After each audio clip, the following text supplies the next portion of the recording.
Hola, buenos días, espero que se encuentren muy bien. Feliz año nuevo a todos. Me llamo Gabriela López de Cornerstone Monterrey y bueno, el día de hoy tengo el honor y la dicha de poder compartirles el primer devocional de este año, que titulé La promesa del 2024. Y para eso tomaremos lectura de Deuteronomio 1 del 34 al 36 en la nueva versión internacional, que dice: Cuando el Señor oyó lo que ustedes dijeron, se enojó e hizo este juramento: ni un solo hombre de esta generación perversa verá la buena tierra que juré dar a sus antepasados. Solo la verá Caleb, hijo de Jefone. A él y a sus descendientes daré la tierra que han tocado sus pies, porque fue fiel al Señor. Nos dice que cuando el Señor oyó sus palabras, cuando oyó su voz, la voz de su pueblo. No dice que cuando Dios empezaba a escuchar o cuando Dios conocía sus pensamientos. Sabemos que Dios conoce cada detalle de nosotros y Dios sabe perfectamente cada uno de nuestros pensamientos. Y Dios conocía en ese momento los pensamientos que estaban cruzando por la mente de su pueblo. Dándote un poquito de contexto, es la misión de los 2 espías y 10 de ellos, cuando regresan temiendo, regresan con duda, regresan con miedo y compartiendo esas ideas al pueblo, mientras que 2 de ellos, Caleb y Josué, estaban firmes en la promesa, creían y tenían su fe puesta en Dios. Entonces vemos como cuando estos pensamientos empiezan a tomar lugar en su mente, ellos deciden expresarlo con sus labios. Dios nos da una oportunidad entre el pensamiento y la expresión verbal para saber, para decidir si pecar con nuestras palabras o no. Aquí el pueblo decidió pecar con sus palabras y fue cuando Jehová, el Señor, se enojó. No fue cuando entraba la duda. Tal vez en otras situaciones nosotros podemos tener tal vez duda, podemos tener temor, pero que eso no lo declares con tus labios. Porque una vez que tú lo empiezas a decir y que Dios escuche tus palabras, tú estás desacreditando algo que Dios ya había dicho desde hace mucho tiempo. Tú le estás quitando ese valor a la promesa que Dios ya había dado a tu vida. Y así era con el pueblo de Israel. Estaban compartiendo esas creencias, esas ideas negativas acerca de la promesa que Dios ya había dado. Y vemos que su primer error fue que sus pensamientos no estuvieran centrados en Jehová, en todas esas maravillas, en todas esas promesas que Dios ya había hecho desde Egipto, en el desierto, hasta llevarlos hasta ese momento que vieron la tierra prometida.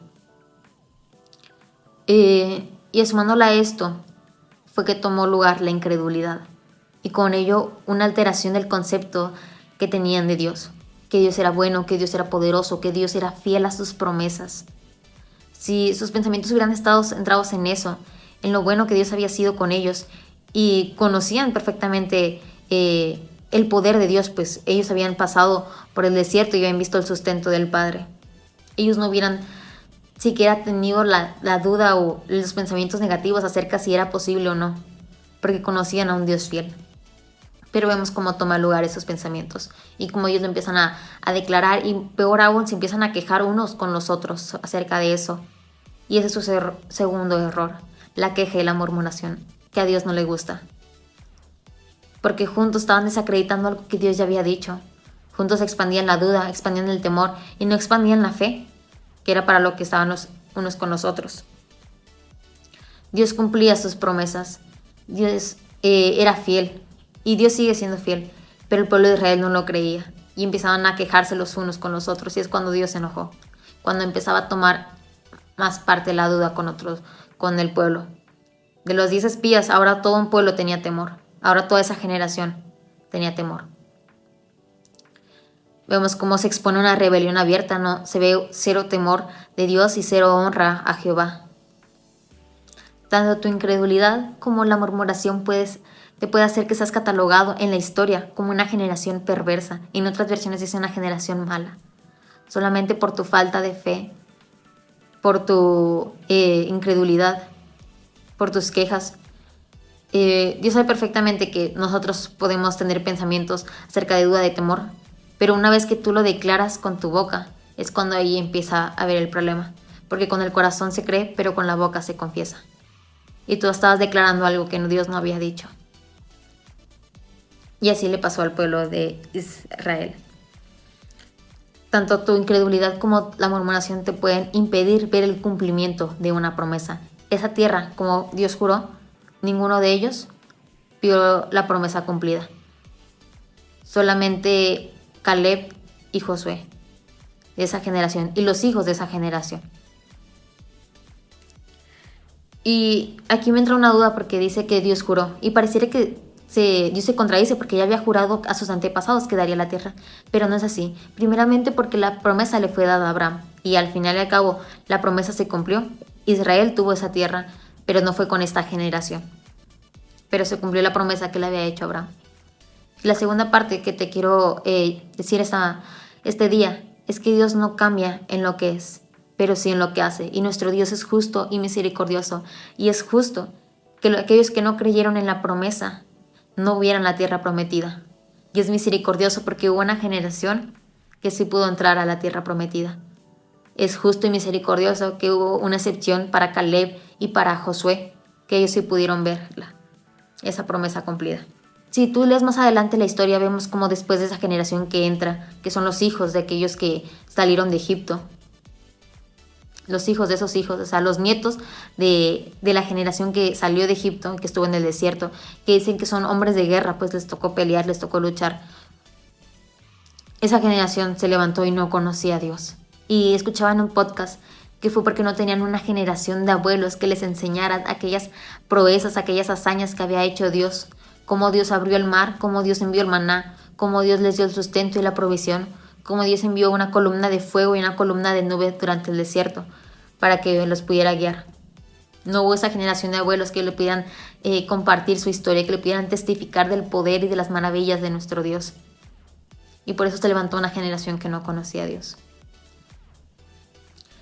Tu incredulidad, tu falta de fe en esa promesa que Dios había dicho, no solamente te afecta a ti, puede afectar a tus generaciones. Y creo que es algo que ninguno de nosotros quiere para sus descendientes.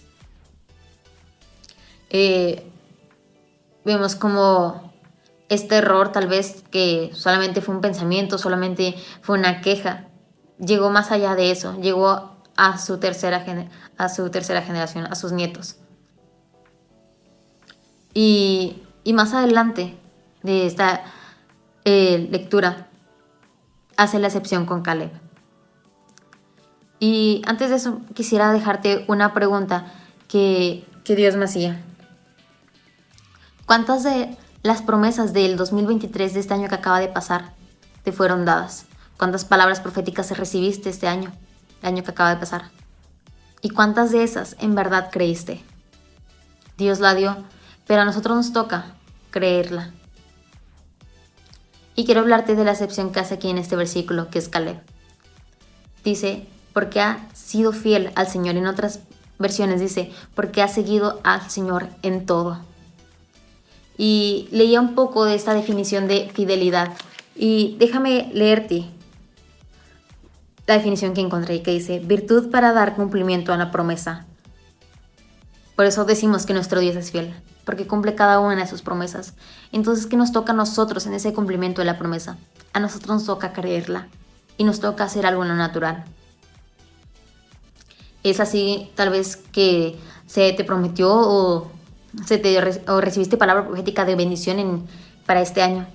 Pero si tú no buscaste tal vez trabajo, si tú no buscas tal vez mejores oportunidades, ¿cómo esperabas que esa bendición llegara? Es así con nosotros también, para este año. Dios te puede dar una palabra, pero tú tienes que creerla verdaderamente. Tienes que tomarla y recibirla en tu corazón y declararla con tu boca. Y tienes que hacer algo en lo natural. Así como el pueblo tenía que ir a pelear por esa tierra, pero Dios les iba a dar la victoria. Así también con nosotros. Tenemos que hacer una parte natural y con nuestra parte espiritual también, que es creerla. Tener nuestra fe y nuestra seguridad en Él. Otra definición que encontraba, que es que fidelidad implica una conexión verdadera con una fuente. Y en una de las prédicas que compartí mi hermana decía que fidelidad tiene que ver con que tu identidad permanezca a través del tiempo. Una conexión verdadera a una fuente. Que esa fuente sea Dios y que tu identidad correcta sea la de un hijo de Dios. Que tú sepas que esa conexión se tiene que alimentar de tal manera que cuando lleguen las pruebas, a esos que se vean tus pensamientos probados, esa conexión sea tan fuerte que tus pensamientos estén centrados en Él. Y esa identidad correcta, que seas de hijo, puedas saber que tienes acceso total a los recursos del Padre. Y esa promesa que te fue dada, como Dios es un Padre bueno, Dios lo va a cumplir. Así como cuando a un niño le prometes algo y el niño está seguro que su papá lo va a cumplir, que su mamá lo va a cumplir. Así nosotros estamos seguros que nuestro Padre va a cumplir sus promesas como sus hijos que somos. Y que esa fuente sea Dios, no sea una conexión que solamente alimente los domingos o en las reuniones de entre semana, sino sea una conexión que alimentes tú diariamente a través de la lectura bíblica, a través de la oración, a través del ayuno. Busca esta palabra, fidelidad, de este versículo, y viene del hebreo malé. Y más allá de una definición como de fidelidad, decía lleno de o cumplió. Como te decía, Dios te va a pedir que cumplas con algo. Y lleno de, podemos decir, lleno de el Señor. Que entonces este año tú busques su presencia, busques ser cada vez más lleno de Él. Que cuando Dios te pida algo, tú lo hagas y puedas decir que tú cumpliste. Que cuando llegues a prueba tú no entre en ti la duda, no entre en ti el temor, porque seas tan lleno de su presencia, estés a desbordar de Él, que no cabe en ti la duda, en los pensamientos negativos acerca de la promesa que Dios ya había dicho de ti. Que ni con tus pensamientos ni con tus palabras desacredites lo que Dios ya dijo. Te decía cuántas de las promesas te fueron dadas este 2023 y cuántas de ellas en verdad creíste. No puedes culpar a Dios por aquellas promesas que tal vez no se llegaron a cumplir este año, si en verdad no las creíste tú en tu corazón y no las declaraste con tu boca. Así como el pueblo de Israel no tenía ni siquiera razón o justificación alguna para dudar del poder de Dios, así nosotros no tenemos razón alguna para poder dudar del poder de nuestro Dios y dudar de su fidelidad. Hasta el día de hoy Dios ha sido bueno y Dios nos ha acompañado y gracias a Él tenemos vida y tenemos salud. Podemos decir una vez más que Dios es bueno y Dios es fiel. Así como que con cada promesa que Dios te haya dado, tú créela en tu corazón. Entonces, ¿qué hacer en este 2024? Primeramente, que tus pensamientos estén centrados en Él. Que Él sea tu prioridad, de tal manera que cuando venga la prueba, tú estés alimentando esa conexión. Y esa conexión verdadera sea tan fuerte a esa fuente que es nuestro Dios, que a pesar de las circunstancias, a pesar de las situaciones, no se rompa. Número 2. Cree en su promesa y haz lo que te toca hacer. Haz lo que te toca hacer en tu parte natural y cree en verdad esa promesa. Número 3. Sé fiel y alimenta esa conexión. Te digo, con ayuno, con oración, con lectura de su palabra. Y como plus, enséñale esto a tus siguientes generaciones. Que cuando tal vez tú ya no estés aquí, ellos puedan seguir siendo fieles al Señor y puedan saber que sus promesas siguen en pie. Que si tal vez no te tocó ver el cumplimiento de esa promesa, ten por seguro que tus generaciones lo van a ver. Y déjame orar y bendecirte el día de hoy. Señor Padre Santo, te ruego y te suplico, Padre, que seas tú, Señor, con ellos, Señor. Con cada uno que escuche este devocional, Padre, que seas tú bendiciéndolos, guardándolos, cuidándolos, protegiéndolos en todo. Que este año que inicia, Señor, ellos puedan ver tu mano, Señor, tu mano de poder, tu fidelidad una vez más. Te ruego y te suplico, Señor, que ellos te puedan llegar a conocer, Señor, como nunca antes. Los bendigo en el nombre de Cristo Jesús. Amén y amén. Feliz año y les invito a suscribirse. Bendiciones.